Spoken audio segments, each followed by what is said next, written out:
नमस्ते, welcome back to our YouTube channel घरको खाना। अघिल्लो भिडियोमा गर्नुभएको माया र हौसलाले म एकदमै मोटिभेट भएको छु। Thank you so much. So आजको रेसिपी छ तेल बिना नै पकाउन सकिने chicken fried gravy masala.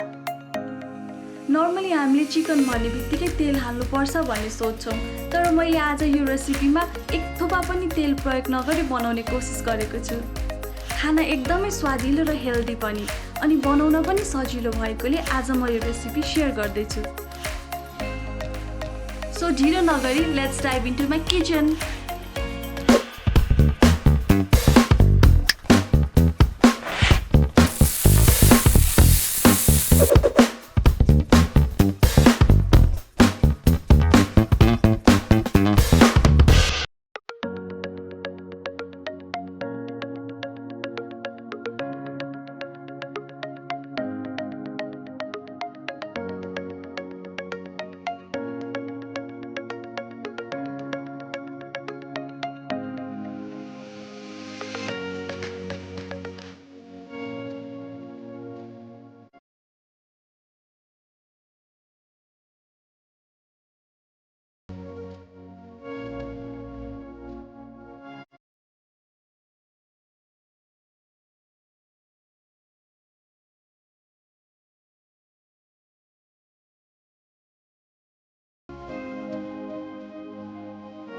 To start मैले केको कराई प्रयोग गर्दैछु। कराई तातिसकेपछि मैले 1 कप पानी हाल्दैछु।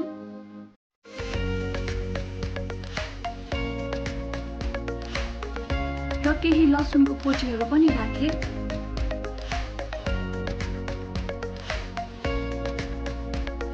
पानी तातिएपछि एकछिन चलाएर ढाकिदिनु होला।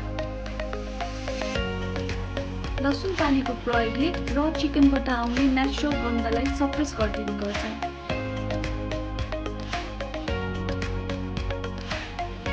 एकछिन बोइल हुन दिनुहोस् र मसला कराईमा यसरी राख्नुहोस्।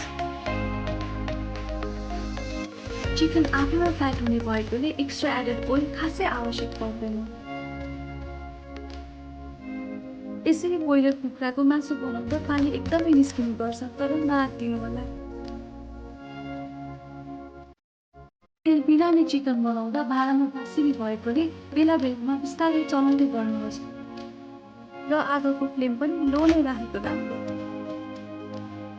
ग्रेभीको लागि मैले लसुन, अदुवा, प्याज र खोर्सानीलाई ब्लेन्ड गर्दैछु। पानी नसुक्दै मैले ल्वाङ, सुक्मेल र तेजपत्ता राखेँ। 10-15 मिनटपछि चिकनबाट पानी उठ्छ र तेल देखिन थाल्छ। पानी सुकिसकेपछि कराईमा चिकन टाँसिने भएकोले लो फ्लेममा बेला बेलामा बिस्तारै चलाउँदै गर्नुहोस्। आफ्नै फ्याटमा फ्राई भएर चिकन हल्का ब्राउन भएपछि मैले 1.5 चम्चा बेसार, काटेर राखेको प्याज र 1.5 चम्चा नुन राख्दैछु।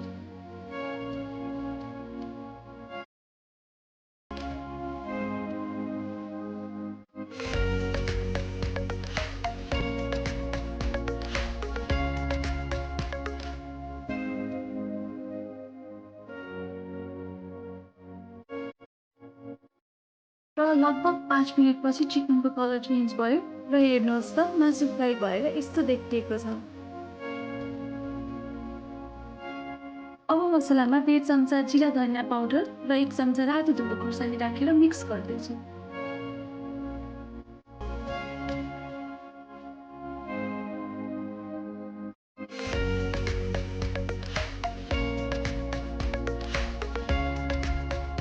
मसला टाँसिने भएकोले फ्लेम अझै लो गर्नुहोस्। त्यसपछि मैले अघि ब्लेन्ड गरेर राखेको मसला राखेँ।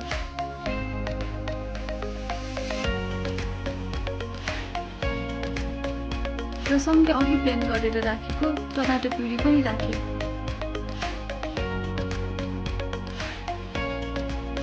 कराईमा टाँसिएको मसलाहरू पनि यो राखेपछि निस्किन थाल्छ।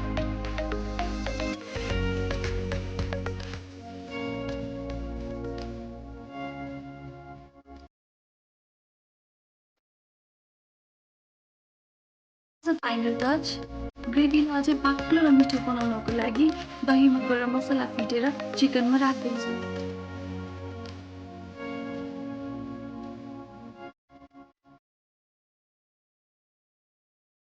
र एक मुठी जति धनियाँ पनि छर्किए। अब हाम्रो डिस लगभग रेडी भइसक्यो। दही र गरम मसलाको मिक्सरले गर्दा ग्रेभी एकदम बाक्लो बनिएको छ। अनि ब्लेन्डेड मसलाहरू भित्रसम्म पुगेर चिकनको पिसहरूलाई जुसी बनाएको छ। यसबाट आएको बास्नाले गर्दा मलाई कत्तिखेर खाउँ जस्तो भइसक्यो। एक थोपा पनि तेल नहाली बनाउँदा पनि मासुको टेस्ट र टेक्सचरमा कुनै फरक देखिँदैन। ल हेर्नुहोस् त, हामीले रेगुलर बनाएर खाने चिकन जस्तो देखिएको छैन र? अनि खाँदाखेरि टेस्टमा पनि मैले कुनै फरक पाइनँ। ओभरअल हाम्रो चिकन फ्राइड ग्रेभी मसला एकदम हेल्दी, जुसी र धेरै स्वादिलो बनेको छ। एज अ हेल्दी अप्सन तपाईँहरू पनि आफ्नो घरमा बनाएर खानुहोला र खुवाउनु पनि होला। र मेरो च्यानललाई लाइक, सेयर र सब्सक्राइब पनि गर्नुहोस् है। Thank you for watching Cook with Good Vibes.